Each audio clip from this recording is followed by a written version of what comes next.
start the recording. One of the things I was tasked with doing as a new board member was to help coordinate the virtual programming for this year's Juneteenth celebration.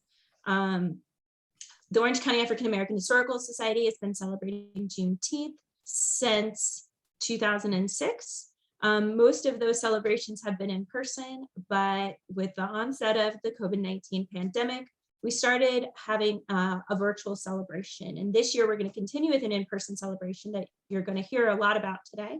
But we had such a good time with the virtual programming and realized we could reach a much wider audience, the folks that couldn't necessarily travel back to Orange for the celebration. So we wanted to continue that this year. So this is our first in a month of programming we have scheduled. So block out every Wednesday at 6 o'clock Eastern for more programs just like this.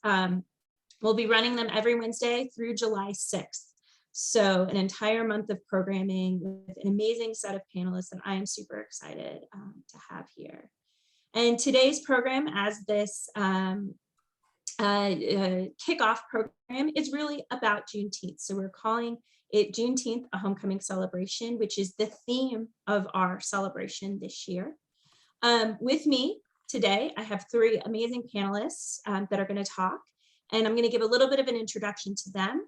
One of our panelists, Dr. Bettye Kearse, is going to give a short presentation, and then we're going to have a moderated discussion where I'll ask the panel some questions for them to speak about and to share. And then we'll open it up to the audience. So think about your questions. When that time's come, you can put them in the chat or you can raise your hand, your virtual hand, and you can unmute yourself. I can call on you and you can ask your question at the end of the program. But without further ado, let's introduce our panelists. Our first panelist is Dr. Bettye Kearse. She is a retired pediatric physician and geneticist, and a prolific author and writer. Her writings have appeared in Time, Mental Floss, the Boston Herald, and she was listed as notable in the Best American Essays.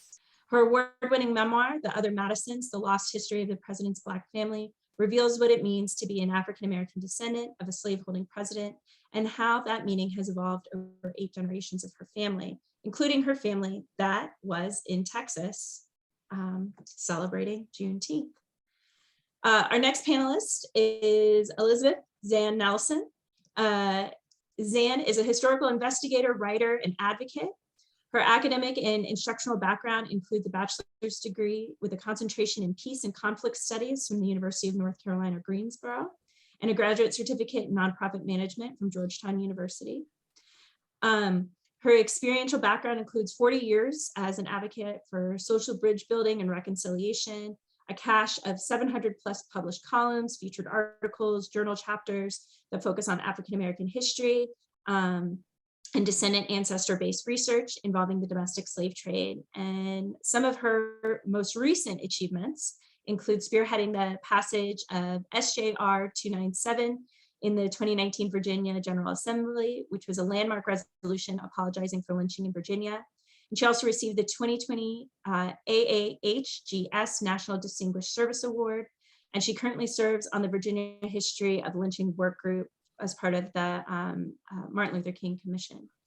And she is an excellent researcher, which you guys will hear a lot about today. And she is also in charge of the in-person celebration that OCAHS is coordinating this year. So she wears many hats.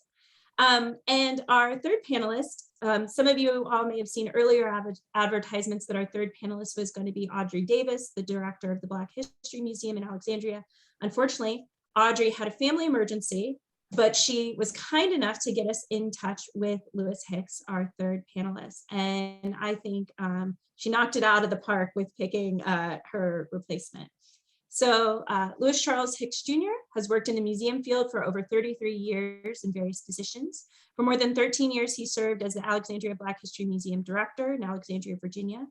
And following his retirement from the museum in 2013, he worked briefly as an event planner, an independent exhibition and program consultant.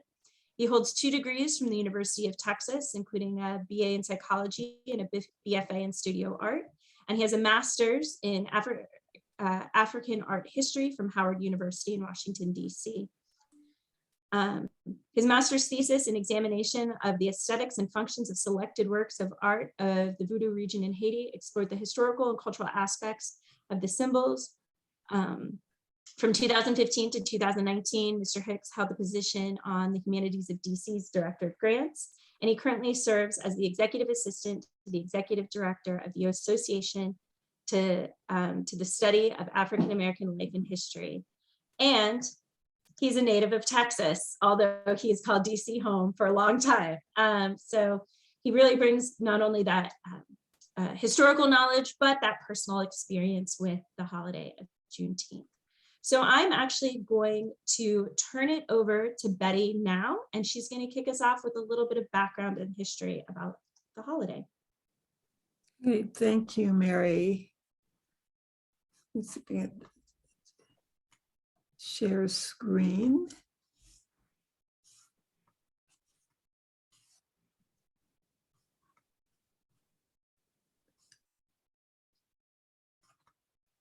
There we go. In the next 9 or 10 minutes, I am going to lead up to the history of Juneteenth by sharing with you a tiny bit of my family history and even tinier bits of the history of the Civil War and the Emancipation Proclamation, just for context. My family history started at Montpelier.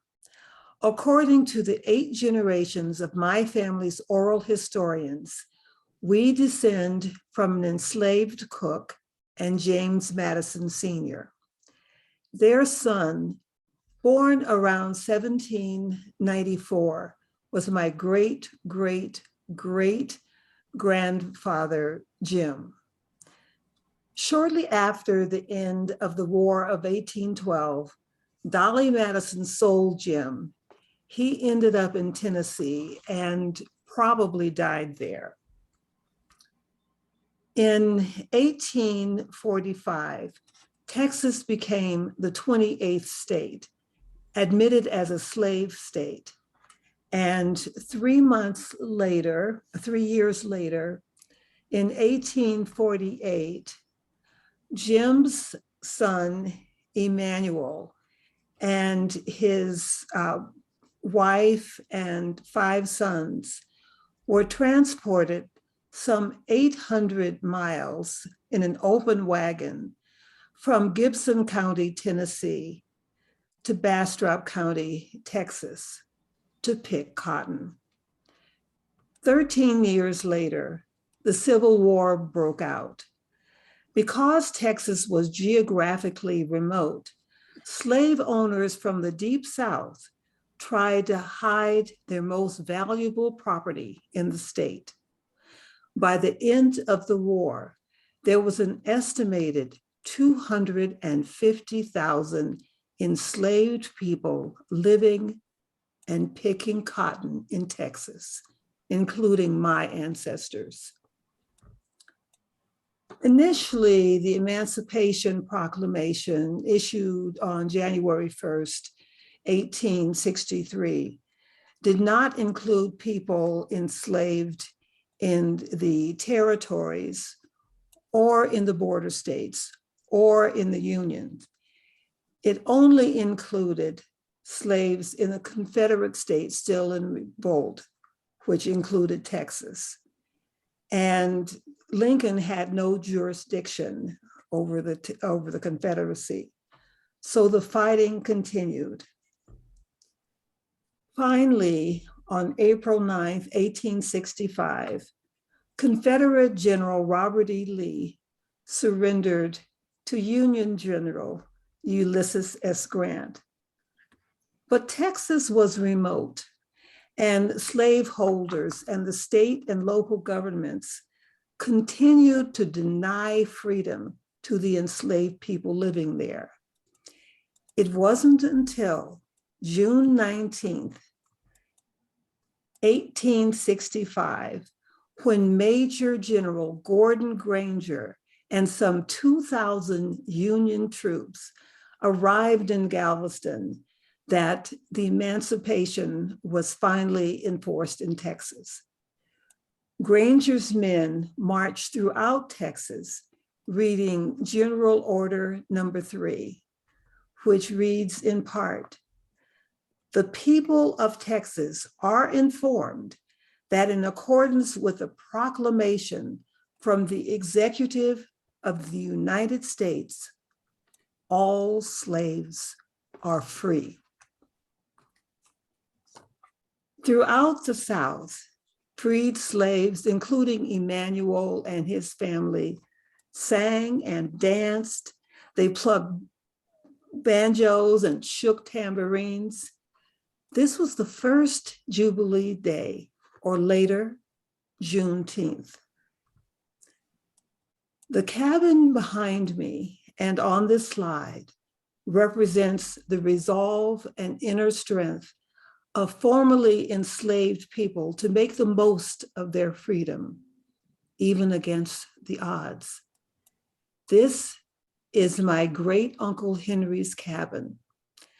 By the end of 1865, he had completed building this home for his family.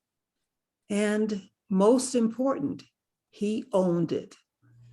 The cabin stands in Austin, Texas to this day. One of the longest running African-American holidays, Jubilee Day, has been called Emancipation Day, Black Independence Day, America's Second Independence, and by the 1890s, Juneteenth. Commemorative celebrations date back to 1866, when Black Texans in Galveston paraded through the city, dressed to the nines. I really love this picture because it's just hard to imagine that these people who look so elegant and proud were considered by some people property just a year earlier. So their resolve is right there. Their pride is right there. Thereafter, annual commemorations spread throughout the South. And during the first 6 decades of the 20th century, the Great Migration of nearly 6 million African Americans out of the South and into the North and West carried the tradition to all parts of the nation. For the last 156 years, the celebration has included pilgrimages to Galveston, reenactments of General Granger's arrival, and public readings of the Emancipation Proclamation. We sing gospel songs and the National Negro Anthem, Lift Every Voice and Sing. Strawberry soda or strawberry Kool-Aid is the traditional beverage. Barbecue, lots of barbecue, is the requisite food. And Miss Juneteenth is a coveted title. On January 1st, 1979, Texas became the first state to designate Juneteenth a holiday. Gradually, most states began to recognize it either as a ceremonial observance or an official holiday. In 2016, then 90-year-old Opal Lee, dubbed Grandmother Juneteenth, marched some 1,400 miles from Fort Worth, Texas, to Washington, D.C., to advocate for making Juneteenth a federal holiday. Opal was victorious. On June 15th, 2021, the U.S. Senate unanimously passed the Juneteenth National Independence Day Act, followed on June 16th by a 415-14 vote in the House, and on June 17th by President Biden's signature. Opal was there, dressed to the nines. In 2020, the Juneteenth flag was first hoisted in Boston, Massachusetts. The Star of Texas, the Lone Star State, shines bright and bursts throughout the nation with a new freedom and a new beginning over a new horizon. The red, white, and blue remind all of us that enslaved people and their descendants were and are true Americans. Thank you. Thank you, Bettye. Excellent. So I'm going to turn now. Thank you so much for that background. I think that sets a really lovely historical platform for us to have this conversation, and always a really important personal story. And I think when we talk about these histories, these holidays, connecting them to real people is such an important part of that. So I'm going to kind of pick up where you left off is with the spread of Juneteenth, and I'm going to call on Lewis here. If you could sort of talk about how Juneteenth has spread into Virginia, into Washington, D.C., in and around this area.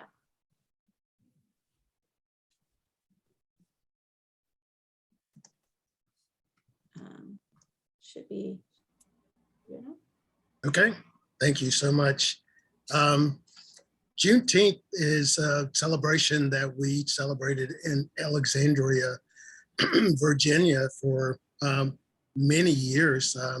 I started as the director of the Black History Museum in Alexandria, and through community members, we develop programs around Juneteenth related to a variety of family activities. Those included face painting, the traditional kinds of things of food, celebrations, excuse me, barbecue, as well as speeches and oratory contests. We even had students from the National Park Service, the Frederick Douglass Home, participated in an oratory contest. And the winners from that served as some of our guests on the program for Juneteenth. Virginia Governor Ralph Northam stated Juneteenth is the oldest celebration of the end of slavery in the United States. And its time is now elevated to just a celebration, not only in Virginia, but throughout the rest of the country. I remember celebrating Juneteenth as a family tradition in Maynard, Texas, just outside of Austin. We would go to our family farm, and unfortunately, it was not until I started working as a director of a Black History Museum in Austin, Texas, that I really got the true sense of what it was all about. Unfortunately, our family did not talk much about the historical activities around the celebration. It was always a traditional event that we celebrated with our family, which included gathering a family for almost a family reunion. There are also throughout the region, because Texans were transplanted to other parts of the United States, they carried the celebration to other states throughout the US. And Juneteenth took a foothold and became almost known, as Bettye mentioned, as the Black celebration or the Emancipation celebration. And it was because of this that it caught on and gained popularity and recognition through other places. One of the things that we encountered in Alexandria was the fact that people were not even aware of Juneteenth because other states, including the District of Columbia, have different dates that they celebrate their emancipation date. The District of Columbia was one of the earliest, I guess, territories or areas settled. It was on January 1st that it officially became, President Lincoln signed the Emancipation Proclamation, and on April 16th, people of the District of Columbia were freed in 1863. So that is how the celebration spread across the country. Excellent. Thank you so much. And I know in Virginia, they celebrated, particularly in Richmond in this area, April was also celebrated in the early 20th century because they celebrated the fall of Richmond as Emancipation Day in Virginia. So there's some really amazing photographs of downtown Richmond of folks celebrating in 1905, 1910, and this early time.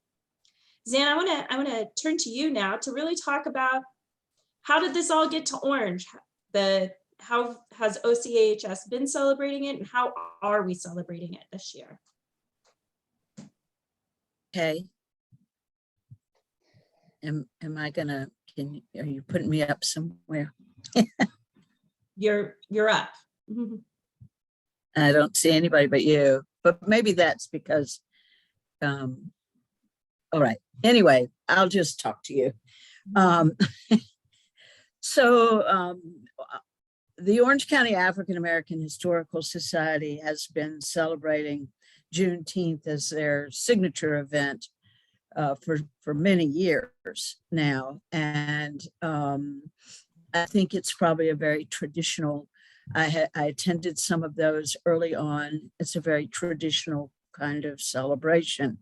And it was an attempt to raise awareness for Juneteenth and also for the African American community and their contributions, which is our mission in that organization. And we've moved forward from there to doing many other things, which will lead us to what's happening this year. But I also wanted to kind of segue with what Bettye was talking about. And she mentioned several things, and also what Mr. Hicks was talking about. The fact that, so what I'm looking at, and I think what we all are looking at or should be looking at, is how can we take this phenomenal event of Juneteenth and bring it into the 21st century? Because we all know that that emancipation, the 13th Amendment, it was just the beginning, and it didn't get us very far for another 100 and some years. But it wasn't because people weren't trying. And Bettye mentioned that, it became a national holiday just in the last year. So things are moving and bringing it into the 21st century. And part of that is to continue the work of telling the stories, whether it's in Galveston or Boston or Washington, D.C., continuing to tell those stories is how I believe we best honor Juneteenth. And so what we've been working on, we being the Orange County African American Historical Society, for the last 2 years, is to tell a story in the town of Orange, in the historic district, about the Church Street, Mill Street, Railroad Avenue area, which was during segregation. It was a vibrant commercial and residential area for African Americans. it had gone sort of, that information within the whole community had gotten lost, not within the Black community, but within the town of Orange. And so we have brought that back to where it should be, to a level of recognition and acknowledgement. And the way we're focused on that in this year's Juneteenth celebration, a homecoming celebration, with the dedication of a new park. It's a small little area that was a vacant lot. It belongs to the town. It's on the corner of Church and Chapman Street. From there, we can look at Mill Street, we can look at Railroad Avenue, and we can look up West Church Street. And we researched and wrote and have fabric 3 printed panels, tell just a brief amount because there's only so much space, introducing those areas to all comers, whether they're African American, they're Caucasians, they're visitors, they're residents. It doesn't matter. It's a awareness, and I think it's a wonderful way to honor Juneteenth. So do you want me to talk more about what we're doing that day, or will that come a little bit later? Why don't we kind of go into the next question, and because you were breaking up a little bit and maybe your internet will reconnect a little better, because I don't want people to miss that. So I wanted to pick up on one of the threads that Zann said is, what is Juneteenth all about? We've sort of established the history and some of the ways it's celebrated, but I want to put this to the panel. What does Juneteenth mean to you? What does Juneteenth mean to you? And I'm going to just start with Bettye, if you're good to go, because you're the first one on my row.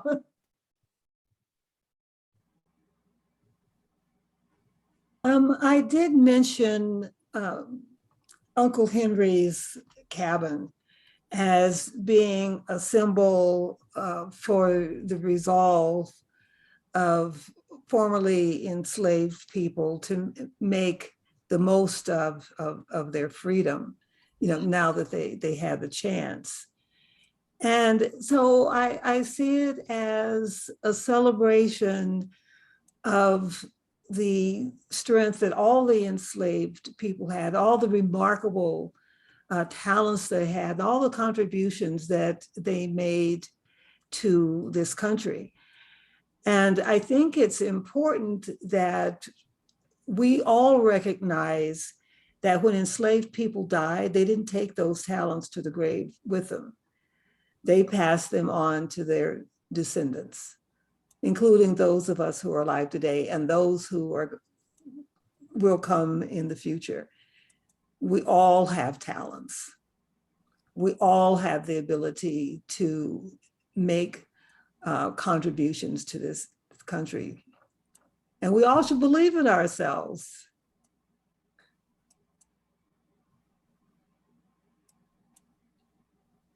I'm going to unmute myself. Louis, I'm going to go to you next. Sure.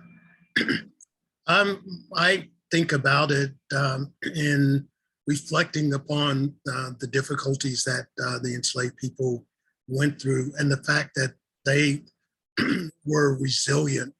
They lasted long enough to reproduce, and I'm here because of my enslaved ancestors and those related to me. The fact that they lived, that they endured, and that's one of the things that oftentimes I guess the younger generations are kind of perplexed about slavery and embarrassed. It was not the people that were enslaved are to be ashamed of. It's the fact that they endured the inhumanity of enslavement, and to remember that it was not their fault that they were enslaved, but the factor of legislation, laws being enacted, and the way this country was built, and the fact that so many things that are reproduced here, or we owe our heritage and our foodways, as well as our architecture, and many of the things that become American culture are the result of things that came directly out of the memory and the traditions and customs of enslaved people. Excellent, thank you. And I'm so glad you mentioned those types of things, because a lot of our panels coming up through the month are going to take deep dives into some of those things you mentioned, like foodways and some of those other subjects. So Zann, I'm going to go to you. What does Juneteenth mean to you? Juneteenth, I love the word that Mr. Hicks used, resilience, because I think we need to know more about it. And I think Juneteenth is a wonderful vehicle to, as I said earlier, to raise that awareness. And Bettye, what you said was talking about talents, contributions. And I think that brings, through the vehicle of Juneteenth, it brings us into current day and what we can do in showcasing that resilience that existed 100 years more after emancipation, that despite the obstacles that were thrown in their way constantly, they rose above it as a people. And they continued to create, and they continued to be entrepreneurs, and they continued to persevere. And we need to share those stories. That's what it means to me, is sharing those stories. And if Juneteenth can be that vehicle, granted it's one date out of the year, but philosophically, we can do that 365 days out of the year. Absolutely. I love what you were talking about there, Zann, about the importance of learning as part of this celebration and this recognition of the holiday. And we have such an amazing panel here. And I was wondering, and I'm going to start with you, Zann, on this and kind of work our way back. Are there any sort of your favorite resources or places where people who maybe want to learn more about African-American history in general, or about their own family's history, where should they go? What should they look? How can they celebrate that learning by doing their own research? Any hot tips?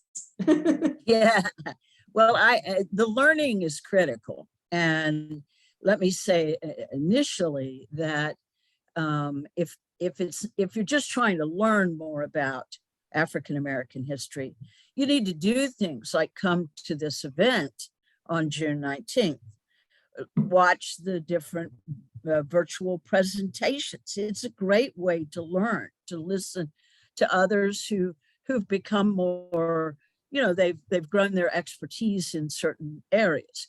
If you're trying to find more about specific ancestors, and along the way, you will learn more about some of the laws that were in place during enslavement and during the Jim Crow years.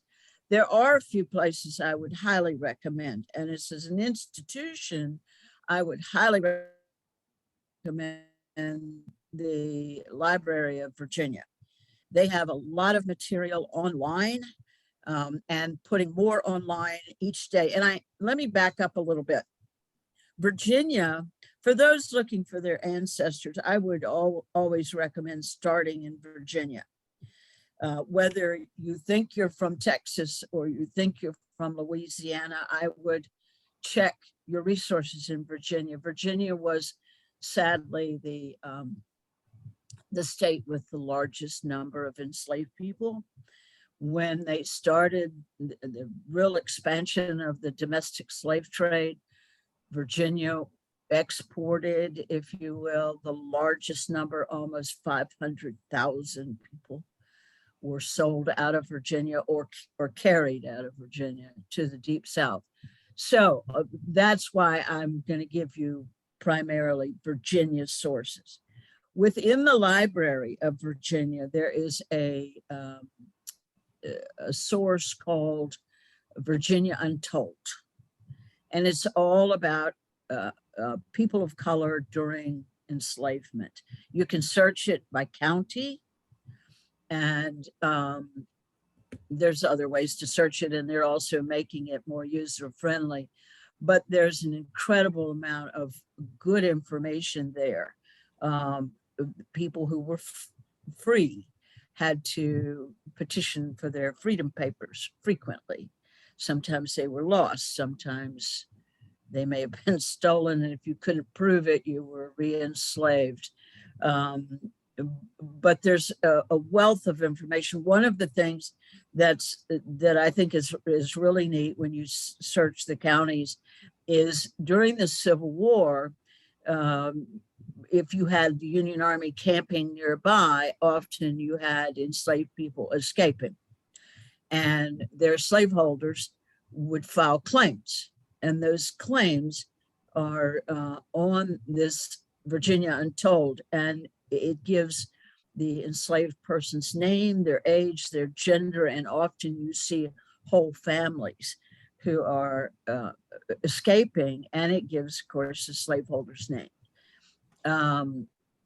One other place that I would suggest for looking that people don't always, not the place, they know about Family Search, which is a free resource. You do have to sign up, but there's no cost. And they have several collections, and one of them is Virginia Slave Birth Index. It runs from 1853 to 1866.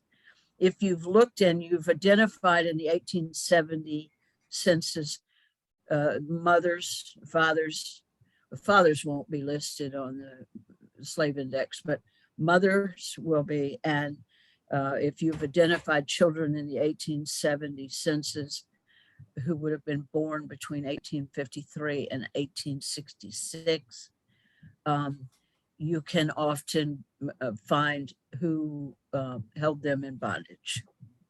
Excellent. So Thank those you. are just two. Those are great. I just put the Virginia Untold link in the chat. So, Okay.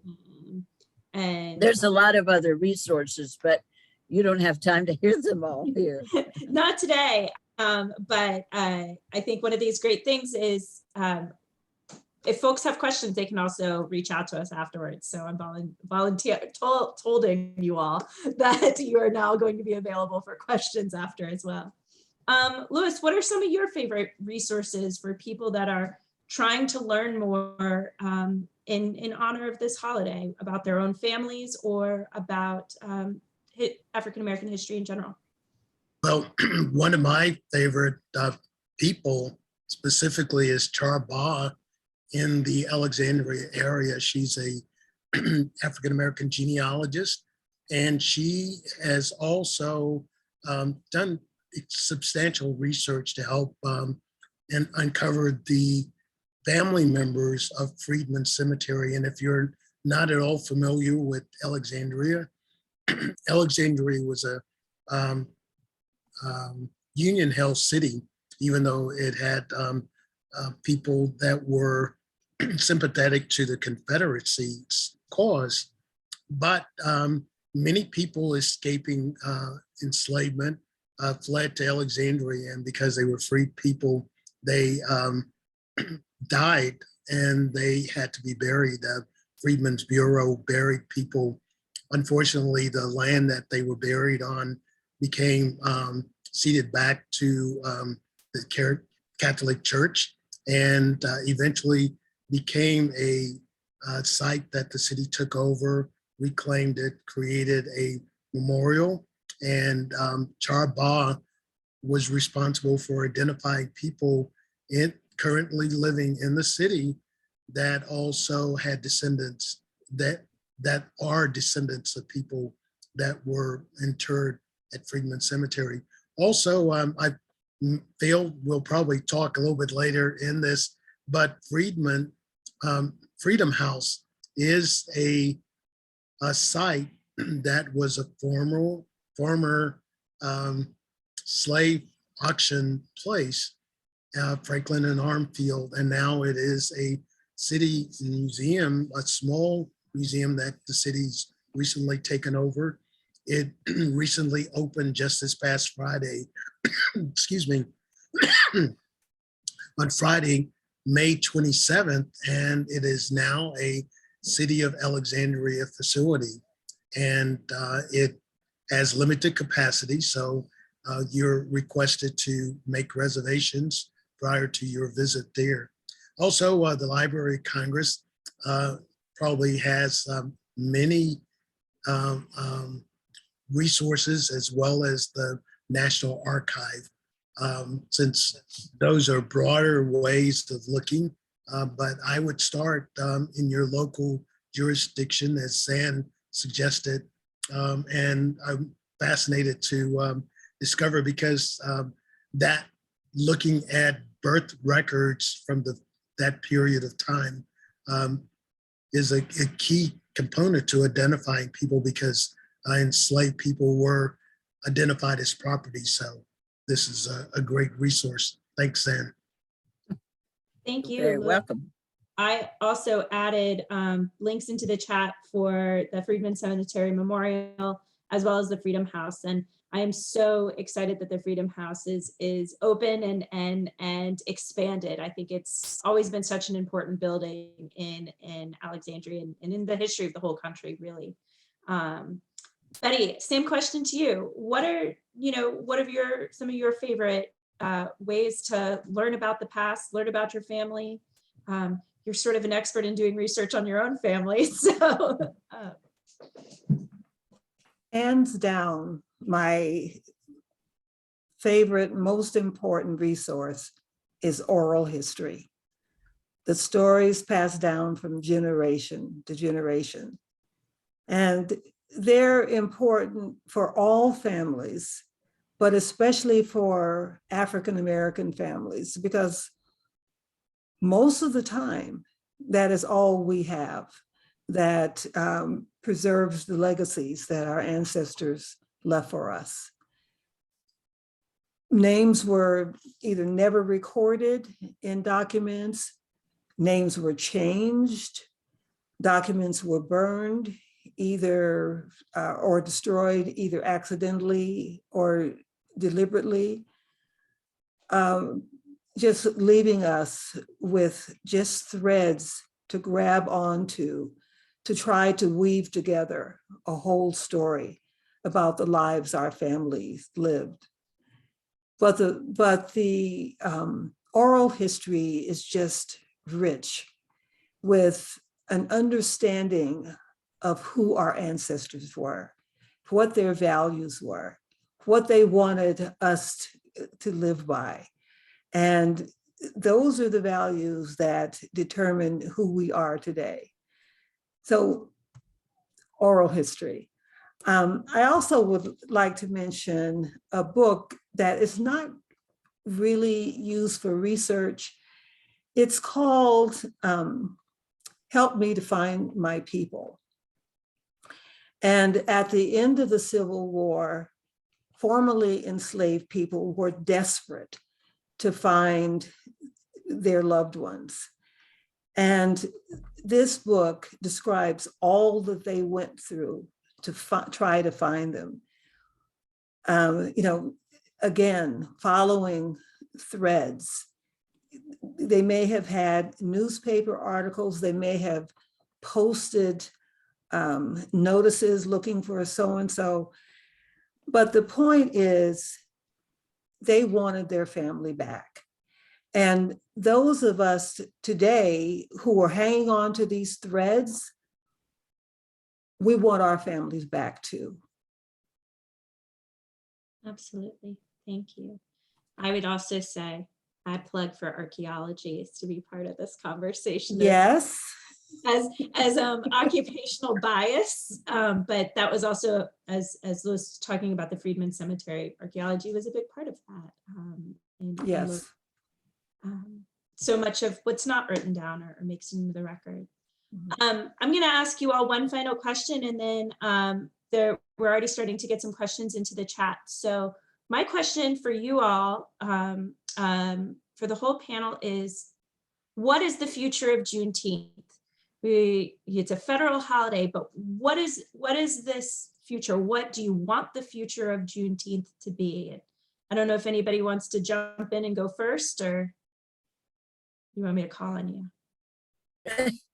I'll talk, Mary, and I'm just going to repeat what I've said because it has been my mission for the last several decades, and that is, I think, if you'll forgive the use of the phrase, I would like to use Juneteenth as people become more aware, since it's now a national holiday, of what Juneteenth is, to use that as a jumping off place, to say, this is how we started to learn more about the stories of these formerly enslaved people. And I think it's a question of people wanting to learn more about their own ancestors, as Bettye has done. And then, and I've been doing that work for the last, in fact, I was working with Bettye a little bit, trying to find a couple of nieces, but, and I would like to mention, and I don't want to hog the whole time, but there are a couple of other really good resources in the New Orleans collection. If you just Google that, they have one of the best digitized, searchable databases of people who published ads in newspapers doing exactly what Bettye said, trying to find their families. And there's a wealth of information there. Again, you can search it by name, you can search it by state, county, whatever. The other thing I found that I didn't use for a long time was the Freedmen's Bank records. Again, you can search those, and the only people who were enslaved could use that Freedmen's Bank. And in the early years when they signed up, they often put information about who was their former master or mistress, where did they live, where do they live now, and who were their sisters, their parents. It's just, again, it's a wealth of information. But I think, so that's for encouraging people who want to find their ancestors. But the other part of using this Juneteenth event, this Juneteenth celebration, is to educate, if you will, the rest of the population who, because of things not being shared, not being taught in schools, history is denied. They are literally ignorant of this incredible history. So that's how I see it as the future of Juneteenth in my little world, anyway. Well, thank you. All right, I'm gonna go to you, Louis. All right. Well, I would hope that Juneteenth will become, in the ways that Zann described, people searching out their family, educating the public, people beyond just Black people, to understand what Juneteenth's all about. I would hope that it will not go in the direction that I saw recently, where Walmart hijacked a flavor of a Black company's ice cream and commercialized it. As everyone, to your dismay, each holiday rolls around and you see the sale for furniture, for mattresses and the like. I hope that we will stay away from that, to continue to focus on the family, focus on the true celebration of what Juneteenth's all about, and use it as a time to reflect and to do the kind of traditional things where there were sermons delivered by ministers as a contemplated time, families getting together. The Black Family Reunion was something Dorothy Height started down on the Mall. and brought together many families. But Juneteenth provides a time for families to come together and to reflect. And this is the best time to share oral histories about your family that you don't necessarily know. So that's what I hope will become an enriching part of Juneteenth celebrations, that more oral history will be discovered and then documented and written down. Excellent, thank you. And I love that both of you have really touched on what is our theme, a homecoming celebration, that reuniting a family, that bringing together and sharing the stories. Bettye, I'm going to go to you. What do you think is the future of Juneteenth? I was a pediatrician in inner city Boston for almost 31 years. And I really loved it. But all too often, my Black patients would reveal to me in various ways that racism had convinced them that they didn't have any talents, or especially among the teenage boys, that they weren't destined for anything except jail or an early grave through violence. So this was a lack of hope, and that lack of hope was really heartbreaking. But then I remembered my grandfather saying a couple of things.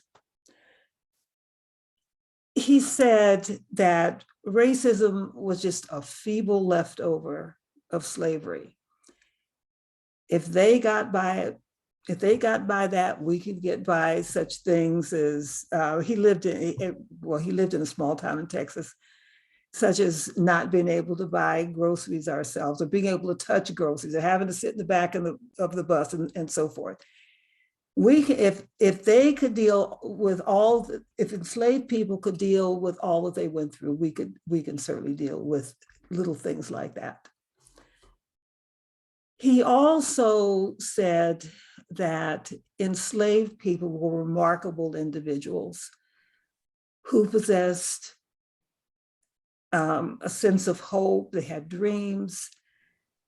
They knew that there was a future for them. And when they were finally freed, they made those hopes and dreams reality.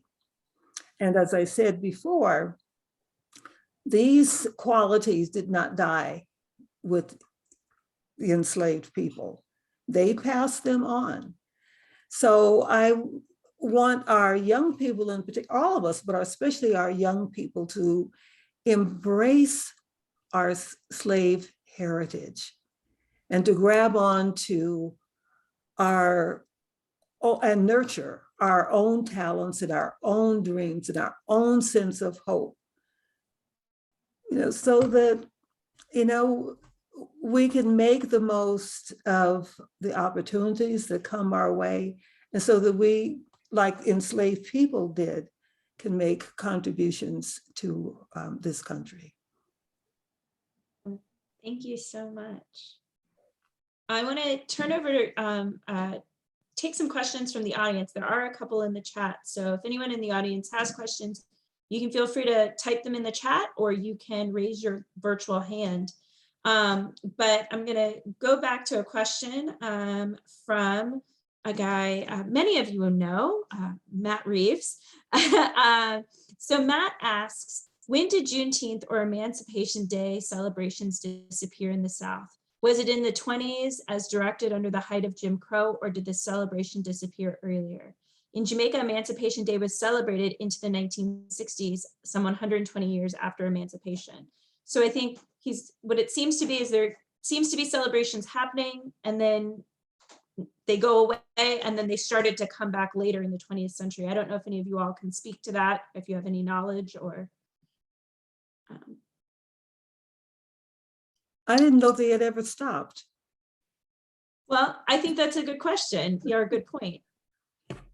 And for me, I can't necessarily say it may be a period of unpopularity, but I think through traditions within families, and maybe the size of the celebrations may have kind of waned, but I'm not sure, as Bettye mentioned, maybe they didn't necessarily completely wane or die out completely, but the size and the, I guess, public face of the celebration may have been different over the years and then picked up later years.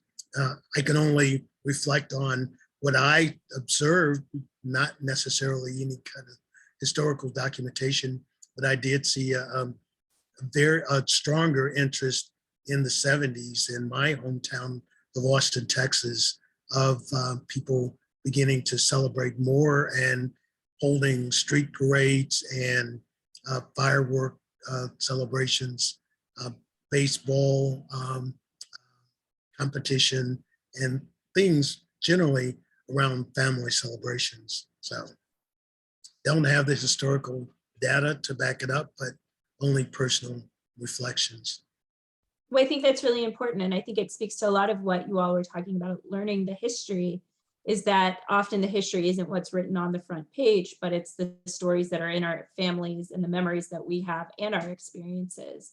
And so celebrations that, you know, some folks may not be aware of could have been alive and well in the African-American community and the homes, in the churches, the church homecomings, the family reunions, and the celebrations of the holiday. We have another question, or sort of a question from Leontine. She's wondering, oh, sorry, it just moved. She's wondering if there's a partnership between the National Juneteenth Organization and the US Colored Troops. She knows that her third great grandfather mustered out of West Virginia and went to Texas, and was just wondering if anybody knows of any relationships between that.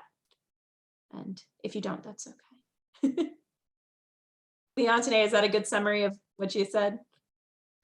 Excellent. And I would think that not having a direct link or a connection either through either of the organizations, but there is a museum, the African-American Civil War Soldier Museum. I think that's the correct title, but Frank Smith, the former city councilman, runs that. And I'm sure there are historians, as well as Dr. Smith would have a source or some information to relate. So I would suggest that you could either follow that up by Googling the African-American Civil War Museum in Washington, D.C.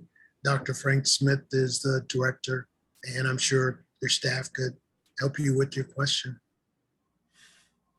That is also one of my personal favorite resources. I've always loved that museum, and having lived down the street from it, I visited it very regularly. And they also have a research center for folks that are researching their family.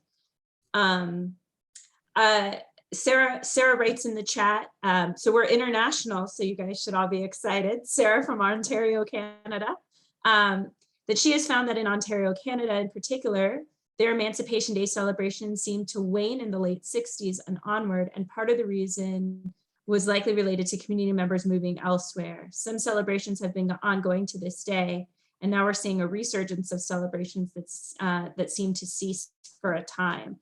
And so I think that's really exciting, that often we forget about our neighbors just across the border, and how our history is so intertwined with them. So Sarah, thank you for sharing that. Thank you for being on here all the way from Canada. We're always happy to have you. Any other questions from the audience? I'm looking to see if I can see any virtual hands. Or Sharon asks, are there geographic areas where Juneteenth is more celebrated? Texas. Yeah. And I was surprised that in Oakland, California, because many people from the Southwest migrated to California in the 50s, that California is probably one of the strongholds of Juneteenth celebrations because of all the transplanted Texans. I know my grandmother's siblings, of 13 of them, 6 of the boys migrated to LA and the vicinity.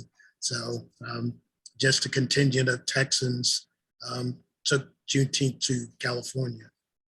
I grew up up in Oakland, California. And my mother's a transplant from Texas. If you guys find out your cousins on this talk, it will be perfect. And I'm wondering if the cabin in the back is at Rosewood Park, because that's where I grew up going swimming, and a lot of our celebrations are centered around that park. Oh, is there time for me to tell a story of this cabin? Yeah, Or are please there go more ahead. questions we should answer first? Go ahead and tell the story. We've got one more question, but that's it. Okay, so, you know, as I mentioned, my great uncle Henry built this cabin in the city, in the middle of Austin, Texas, and around in 1865. And he raised his family there, and a family of 7 children. And this cabin is 12 by 12 feet. I've walked it. It's 12 by 12 feet, and it's very, very small. But Henry had some ambitions. He had some dreams, but he loved this cabin. So as he sort of made his way in the world, so to speak, he built a house in 1886 around this cabin at that site.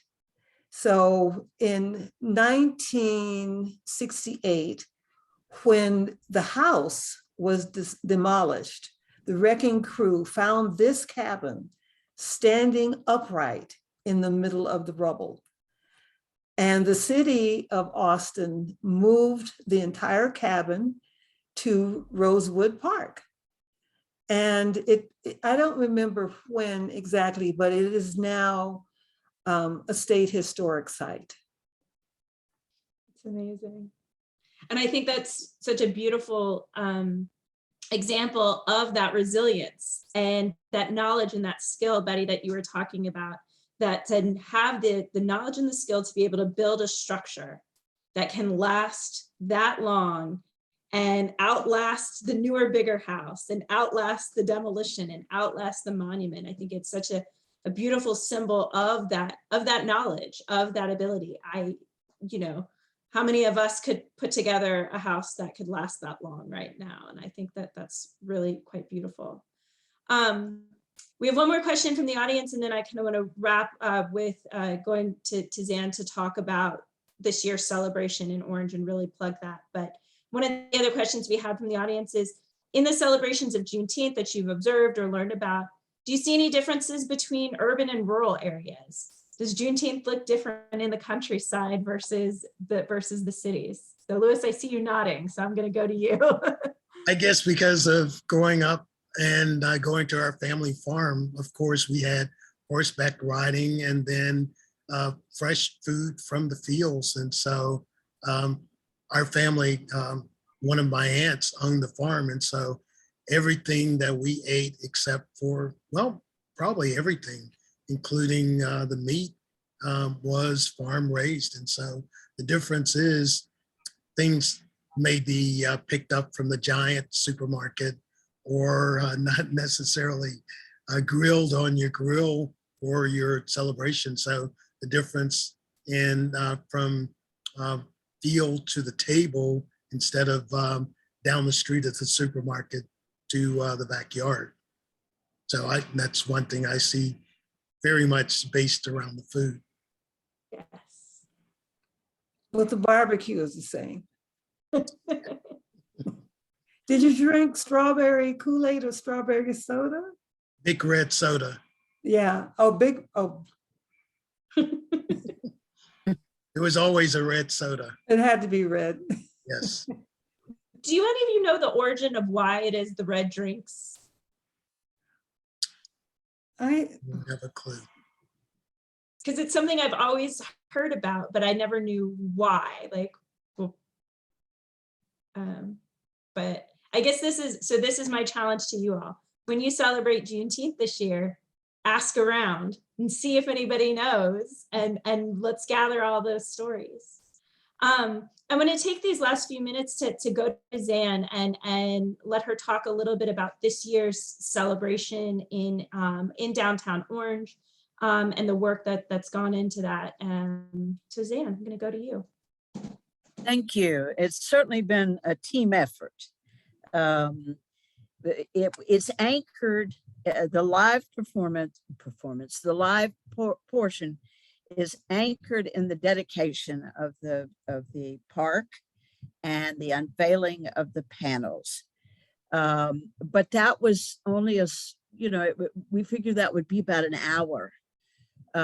So we wanted to do more, and we want people to learn more. So what we did was we turned to music, and we went out to friends and others that we knew were performers. And the key criteria was all the music performed had to have its origins in African-American culture, which is a huge scope. If you think of blues and jazz and gospel and rock and roll, they all had their origins in African-American culture.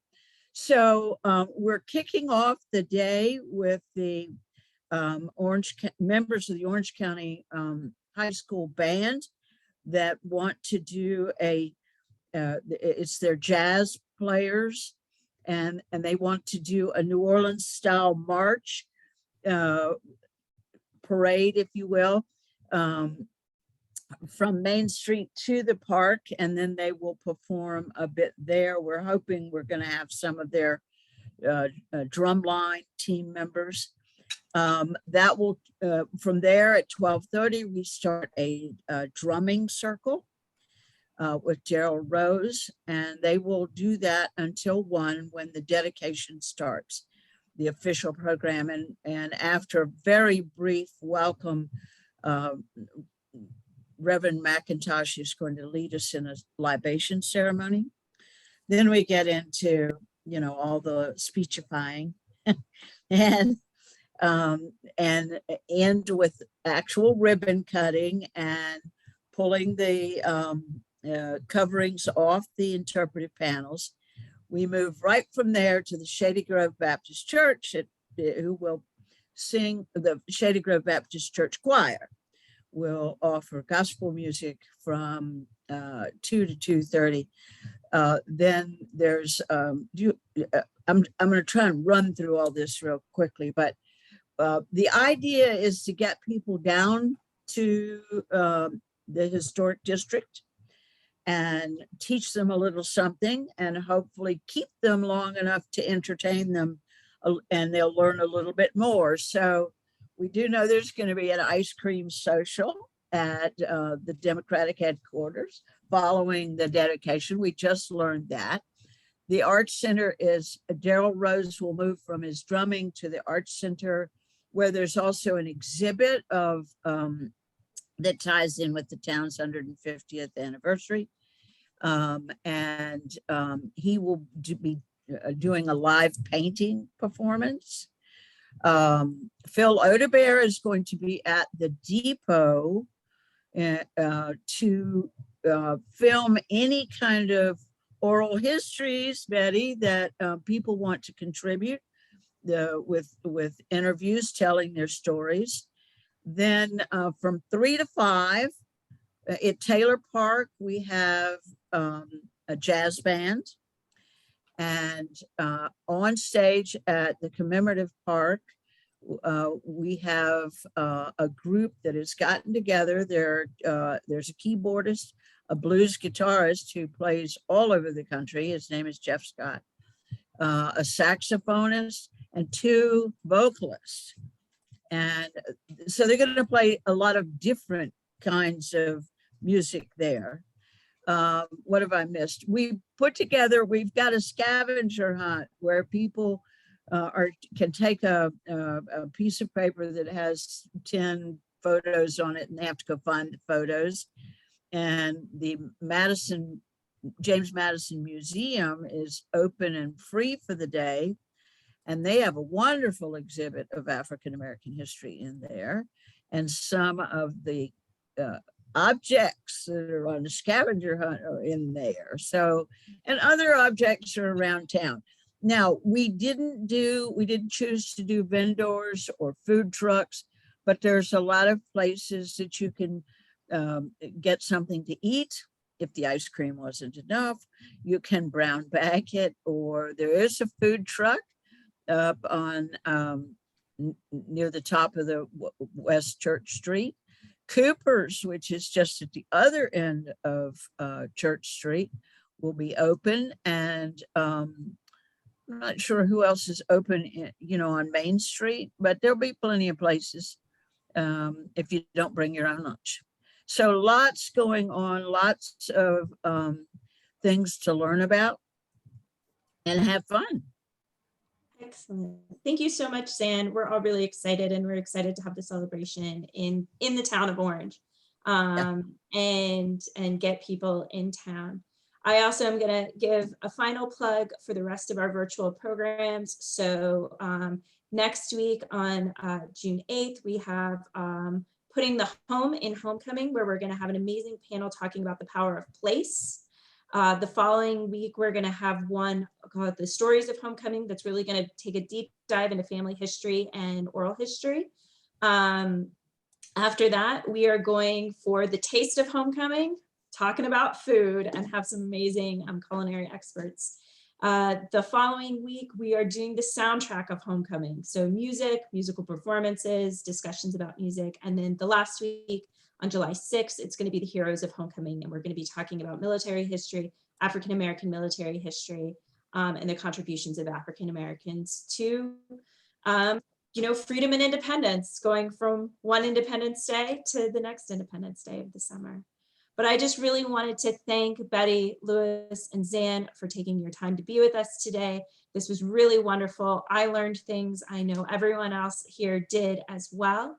Thank you all for taking time out of your evening to join us. We did record this, so we will be posting it up on YouTube and on our websites. So if you know somebody that wants to watch it, we can send it out to them and spread the word. So thank you all so much, and have a great evening.